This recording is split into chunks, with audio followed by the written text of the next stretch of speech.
Vedligeholdelse.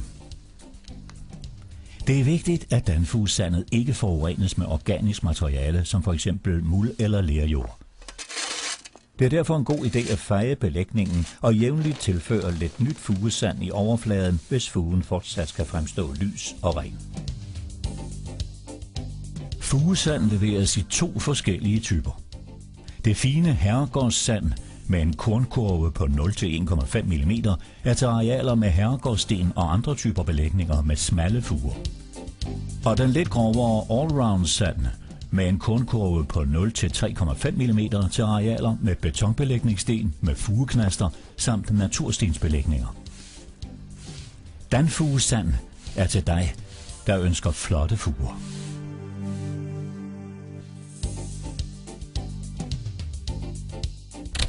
www.dansand.dk